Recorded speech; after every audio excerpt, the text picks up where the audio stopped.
번째 달려보죠. 잔액 부족 카드 넣고 쓱입니다.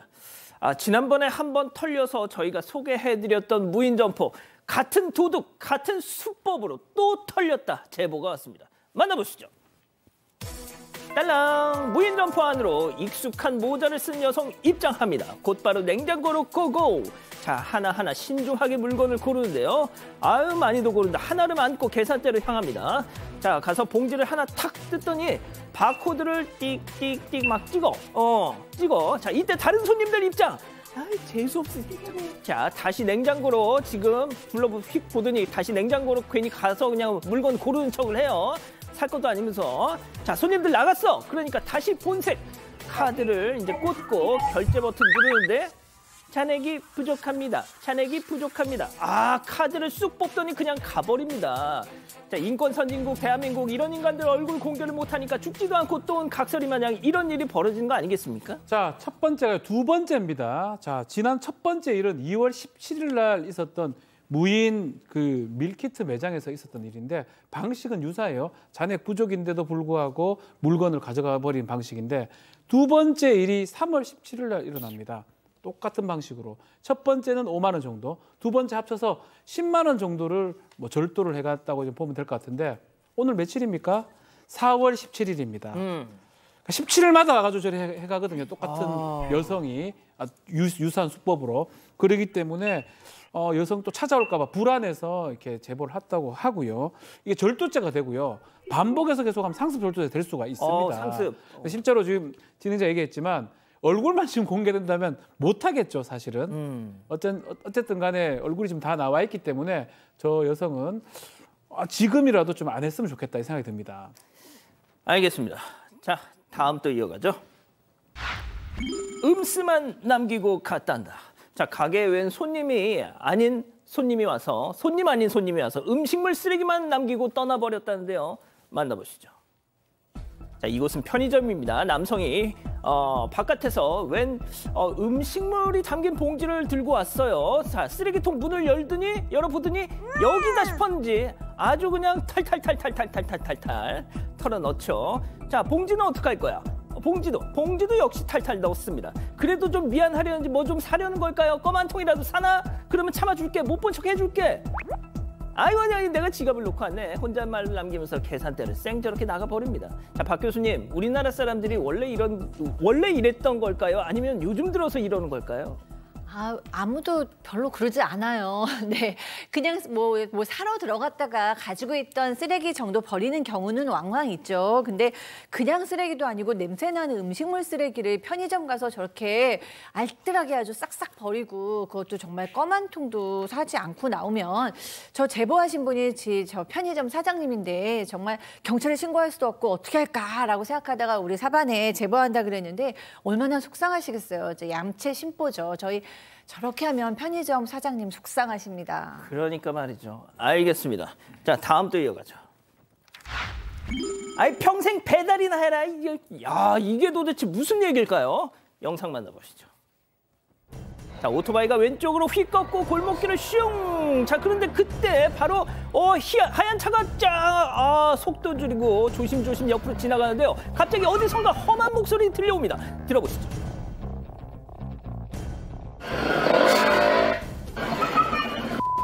여기에 온 데야지. 왜 욕하냐고요? 회사 다니라고 말라고. 회사 다니면 좋게 말하는데 욕을 하냐고요. 놀랬잖아. 40만 놀랬어요? 그럼 네가 세게 달렸으니까 네가 너를 쳐 눌러야 되지. 오토바이 니들은이 엄마 없이 니들은 그냥 밀어버렸으면 좋겠다. 그 새끼들 때문에 사회 발전했어. 내가 배달시키면 니들 그 돈 놓고 처먹고 살잖아. 니 같은 애. 그러니까 평생 배달을 해쳐먹고 살아라. 니 자식까지 다 배달을 해쳐먹고 살아. 아유, 차는 좋은 거 타고 다니면서 입에는 걸레를 물고 계셔. 저 양반은 배달 음식 한 번 시켜 먹은 적도 없나 봐요. 배달이나 해쳐먹어라 하는 거 보니까 참나. 저거는 이제 지난 4월 9일 저녁에 오토바이가 골목길을 주행하던 중에 맞은편 사거리에서 외제차가 좌회전해서 뭐 골목길로 진입을 합니다.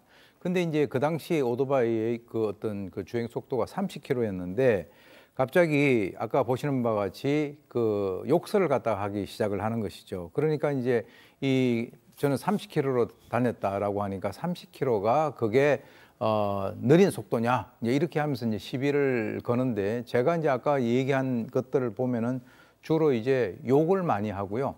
그리고 뭐 처라고 하는 이 그 좀 상태스러운 그런 접두어를 갖다 자주 붙이는 것 같습니다. 그리고 급기야는 내가 배달하는 돈으로 먹고 살지 않느냐. 이 무슨 이상한 논리죠. 그래서 평생 배달이나 하고 살아라 이렇게 악담까지 합니다. 그런데 사실 이 오토바이를 탔던 분이 이 사람을 모욕죄로 이제 소송을 해보려고 하니까 예. 경찰에 갔더니 이와 같은 것들은 상당히 상황이 흔하다. 그리고 이 모욕죄나 협박죄 이것을 갖다가 처벌을 갖다 할 수 있는 방법이 없다는데 그 이유는 듣고 있는 제3자가 없이 둘만 들었고 협박 정도도 해당되지 않는다라고 하니까 지금 오토바이 그 운전자 같은 경우는 상당히 좀 이렇게 답답한 모양인데요. 저렇게 욕설을 하는 것은 어떻게 보면 피해자 유책성 차원에서 저거는 도발에 해당이 되고요. 그리고 인간 간의 관계가 저렇게 험악하게 되면 이 삶의 질이 상당히 떨어지는 그런 사회가 됩니다. 아까 저분이 뭐라 그랬냐면 사회 발전이 없다라고 하는데 사실 사회 발전에 기여를 하지 못하는 분은 바로 저 사람 같습니다. 그러니까 저런 인간 때문에 통일이 안 되는 거 이런 표현 많이 쓰는데 자, 박 변호사님. 네. 지금 둘만의 대화다. 그래서 이게 모욕죄가 안 된다 했는데 지금 5천만 국민이 다 봤는데 그런데 저 장소에 불특정 다수인이 있어야 되는데 그렇게 보이지는 않거든요. 다만 겁박을 하고 한 게 협박죄 같은 건 좀 성립할 수 있을 것 같아요. 해악의 고지 같은 게 돼서 범죄가 될 가능성도 충분히 있어 보입니다. 뭐 어쩐지 간에 얼굴이 공개된다면 저렇게 행동할까요? 그런 생각도 들어요. 알겠습니다. 자, 다음 이어가죠. 왜 치우기 전에 안 줘? 이거 점심 식사하러 식당에 갔다가 직원의 실수로 바지를 온통 버리는 일이 있었다는데 이게 단순히 세탁비를 주고받는 것으로 마무리되지가 않았다는 거죠. 자, 이 기자 자세히 좀 설명 좀 해주시죠. 네, 그 온라인 커뮤니티에 음식점 직원이 국물 쏟았다 이런 글이 올라왔습니다. 이 게시자가요 회사 점심시간에 부대찌개집에 방문을 했는데 그 직원이 이 테이블 치울 동안 잠깐만 기다려라 이렇게 안내를 했다는 겁니다. 그래서 그 테이블 좌석에 앉아 있는데 이 직원이 정리하다가 부대찌개 국물을 쏟았다는 거죠. 그런데 직원이 막 닦으면서 혼잣말로 치우면 앉지 왜 미리 앉아서라고 했다는 겁니다. 어허. 그래서 이거 들은 게시자가 아니 잠시만요. 사과 먼저 하시는 게 예의 아닌가요? 이렇게 따졌습니다. 그랬더니 그제서야 아이고야. 이 직원이 첫 출근이었다고 사과를 했다고 하고요. 저 바지가요. 지금 보시는 바지가요. 98,000원짜리라고 합니다. 저 직원한테 이거 98,000원짜리니까 절반만 물어달라고 요구를 했습니다. 그랬더니 이 직원이 빨래에서 안 지워지면 세탁비 정도만 주는 게 맞지 세상 만만하게 보지 말라 이렇게 답을 하는 겁니다. 그러면서 일단 바지 갈아입고 빨래부터 하는 게 맞지 않냐 이렇게 얘기를 하면서요. 자리 치우기도 전에 왜 앉아 있었냐고 이 게시자 탓을 했다는 겁니다. 이 게시자는요. 회사 점심시간에 간 건데 회사에서 대체 어떻게 빨래를 하냐면서 직원이 굳이 안 치운 자리로 안내를 해서 앉은 거다 주장하고 있습니다.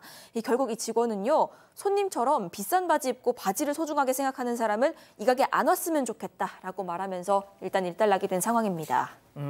그래서 이분이 직원 대신 사장님한테 연락을 했대요. 자, 그런데 아직도 결론은 나지 않았답니다. 사장은 아마 보험으로 물어주겠다 얘기를 한 것 같습니다. 이건 어떤 보험이냐면 배상 책임 보험에 가입되는 경우 있어요. 어떤 잘못했을 때 보험회사를 통해서 이제 물어주는 건데 문제는 바지를 좀 보내라고 얘기를 해요. 왜 보내라고 하니까 이 보험회사한테 이걸 주면서 감가상각 확인하기 위해서 바지가 필요하다라고 얘기를 하고 있고요. 근데 이제 이게 몇 달 좀 지났는데 그전에는 바지를 주는 걸 얘기 안 했는데 갑자기 달라고 하니까 바지 지금 없다. 사실 빨래하다가 더 이상 이게 지워지지 않았기 때문에 버렸다라고 지금 한 상황이고 사실은 저 정도 되면 사실 저게 지워지기가 쉽지가 않은 상황으로 보이죠. 사실은. 그렇기 때문에 보상도 지금 못 받는 상황이다. 이렇게 얘기를 하고 있습니다. 그렇군요. 알겠습니다. 자, 그러면 마지막 사연으로 가보죠. 연애하는 티 안 내는 이유입니다. 자, 사방가족께서 집단 지성의 판단을 받아보고 싶으시다면서 오늘 오전에 카톡을 보내셨어요. 네, 그 남자친구한테 SNS에 커플티 좀 내달라고 했다가 그 헤어질 위기에 처했다는 사연입니다. 결혼 전제로 6년째 만나고 있는 30대 커플입니다. 그 남친은 SNS를 안 하는데요. 그 대화하다가 사연자가 나중에 SNS 하게 되면 거기에 커플 사진 올리거나 글 써서 커플인 거 티 좀 내줄 거지? 이렇게 얘기를 했답니다. 그런데 단칼에 거절을 당했다는 거죠. 이 남자친구, 그건 내 계정이고 굳이 티 낼 필요도 없다. 그리고 선 넘지 마라. 이렇게 얘기를 했다는 겁니다. 그래서 사연자는 남들은 다 하는 건데 그 정도는 당연한 거 아니냐 이런 입장 보이고 있고요. 사실 몇 년 전에도 이 남친한테 메신저 프로필에 사귀는 거 티 좀 내달라고 했다가 대판 싸우고 겨우 커플 프로필 사진 다는 거 정도는 얻어냈다고 했는데 결국 이번에도 싸우게 된 겁니다. 그래서 사연자는 유부남이냐 혹시 떳떳하지 않은 거냐 이렇게까지 얘기하고 자, 지금 나가는 게 실제 카톡이에요. 맞습니다. 이 남친 이기적이다, 마인드가 다르다 이런 말까지 오가다가 결국 남친 부모님까지 이거 두고 싸운 사실 알고는 헤어지라고 하셨다는 거죠. 이 남자친구는 헤어지기 싫으면 우리 집 와서 부모님 설득해 라고 얘기를 했다는데 아니 지금 이게 부모님까지 나서서 헤어져라 마라 할 일인지 또 찾아가서 뭔 설명을 해야 하는지 감도 안 온다고 합니다. 정말 자신이 선을 넘었냐면서 이 사연 보내주셨습니다. 자, 지금 사연자 두 분, 남녀 두 분 지금 방송 보고 계십니다. 너무 격한 말씀은 삼가주시길 바라면서 기다리고 기다리셨던 부처 핸즈업타임 유튜브 JTBC 뉴스 채널과 사건 반장 독립 채널에서 6천여 분의 가족 여러분 함께하고 계신데요. 채팅창에 OX로 함께 참여해보시죠. 먼저 사연자 여친입니다. 야, 박지연! 우리 나이 30대야. 사귄 지 6년째라고. 이 정도면 사실혼이야. 아니 도대체 왜 커플티를 내는 게 부담인 건데? 선을 넘지 말라니. 지나간 사람들 너 붙잡고 물어봐. 내 요구가 과한 건지. 연인 간에 이게 싸울 일이라고?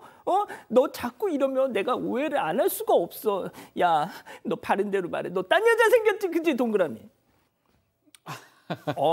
야, 좋습니다. 저 이 구도 좋아요. 자, 다음은 남자친구. 와, 나 진짜 돌겠네. 야, 이자연, 너 그건 내 취향이라고. 남들한테 내 사생활 버젓이 공개하는 거 내 취향 아니라고. 친하지도 않은 사람들한테 맨날 야, 그분 여자친구예요? 와이프예요? 이런 질문 듣는 거 나 질색팔색이야. 그리고 뭐 여자가 생겨? 너 약간 좀 의부증 같은 거 있니? 야, 나 진짜 요즘은 네가 좀 무서워. 좀 X.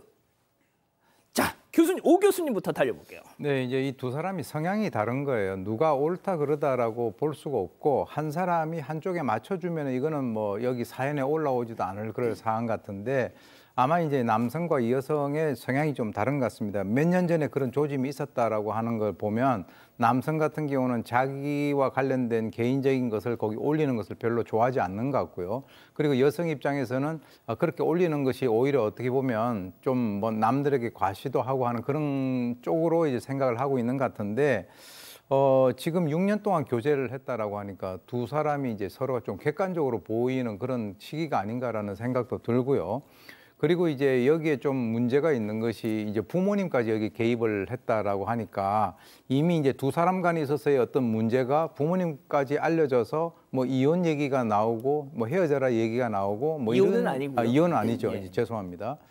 헤어져라는 얘기가 나오고 하는 그런 상황이라고 저는 보는데 저는 이 맞는 분들이 있거든요. 6년 동안 사귀었더니 이런 쪽에서는 잘 안 맞는구나. 그래서 그러면 좀 잘 올려주는 분을 만나서 이 여성이 또 사귀는 아니, 교수님 지금 헤어지라고 그러시는 거예요, 지금? 아니요, 헤어지라는 얘기는 아니고요. 그 얘기인 것 같은데. 예, 한번 그리고 또 올려달라고 요구하지 않는 여성을 또 만나서 하는 그런 것도 좀 필요하지 않는가. 그래서 아까 제가 모두에 말씀드린 것이 6년 정도 사귀었더니 이제 객관적으로 좀 보이는 그런 시기가 온 것이다. 이렇게 저는 봅니다. 헤어지라고 그러시는 것 같아요. 자, 그렇게 들릴 것도 박지원 같기도 한데 저는 이건 전적인 취향의 문제라고 보거든요. 사실 제가 아는 커플 중에 이런 커플도 꽤 많습니다. 한쪽은 많이 드러내고 싶어하고 한쪽은 조금 감추려고. 저 같은 경우도 뭐 SNS 같은 게 할 때 제 얘기는 거의 안 하거든요. 그러니까 그걸 한다는 자체가 좀 불편하고. 실은 저도 경험이 있어요. 예, 알리고 싶지 않은데 또 제 어떤 사람은 너무나 알리고 싶어하고 그 상대 파트너는 정말 하지 말라고 맨날 싸우는 걸 제가 본 적이 있습니다. 이건 정말 전적으로 취향의 문제고요. 근데 이제 부모님한테 좀 귀에 들어갔던 부분은 왜 들어갔는지 잘 알 수 없지만 이 부분은 조금 이해하기 어렵고 어쨌든 이걸로 헤어지기는 좀 저는 아니다. 좀 풀어야 된다 이 생각은 합니다. 자, 박상희 교수님. 네, 아까 앵커께서 두 분 다 보고 계시니까 이제 살살 얘기하라 그래서 제가 살살 얘기하려고 했는데 3대 1이니까 네네. 세게 얘기를 아니, 난 센 거 좋아, 난 센 거 좋아. 일단 저도 취향의 문제로는 봅니다. 싫을 수 있어요. 사실 저도 싫을 것 같아요. 만약에 결혼 안 했는데 누가 같이 올리자면 저도 싫을 것 같은데 이제 문제는 취향을 넘어서서 이 남자친구의 말 스타일이나 이제 태도인데 말이 일단 너무 세요. 이런 거 선 넘는 거야. 6년 된 연인이 결혼을 정제로 여자친구가 저런 요구하는 게 선 넘는 건 아니죠. 여자친구가 우리 모습 예쁘게 보이고 싶어 이런 거는 뭐 당연한 어떻게 보면 원하는 그냥 반대 그걸 선 넘는 거야. 마인드가 달라 이렇게 말이 너무 세고 두 번째는 상당히 권위적으로 보여요. 왜냐하면 네가 이걸 따라올 거 아니면 우린 헤어지고 우리 부모님까지도 이건 헤어지라 그러니까 네가 와서 부모님을 설득시켜. 아니요. 그거는 사랑하는 두 연인이 해결해야 되는 문제지 부모님한테는 왜 가서 이르고 또 부모님까지 나서가지고 이렇게 그냥 헤어져 이렇게 얘기하는 건 좀 너무 권위적이지 않나요? 아, 그렇군요. 자, 우리 가족 여러분들은 뭐라고 하십니까? 많은 의견들 주고 계신데요. 네데이님, 그런데 사연자도요, 뭐가 그렇게까지 티가 내고 싶을까요? 좀 이런 의견 주셨고요. 초록이님도 살짝 피곤한 스타일 같습니다. SNS 안 하는 사람들도 많아요 하셨습니다. 하지만 반대 의견도 많았습니다. 이초코님, 서로 반지 낀 사진 정도 올리는 건 괜찮은데 나이가 몇인데 부모님이 나와요 하셨고요. 전부경님도요, 남자분도 그렇고 그 남자 쪽 부모님도 그렇고 나중에 결혼하면 힘들 것 같습니다. 또 이런 의견도 주셨습니다. 뭔가 이제 해답을 찾기 위해서 사연을 보내주셨는데 오히려 더 간극을 벌려놓는 그 결과가 되지 않을까 좀 심히 우려가 됩니다.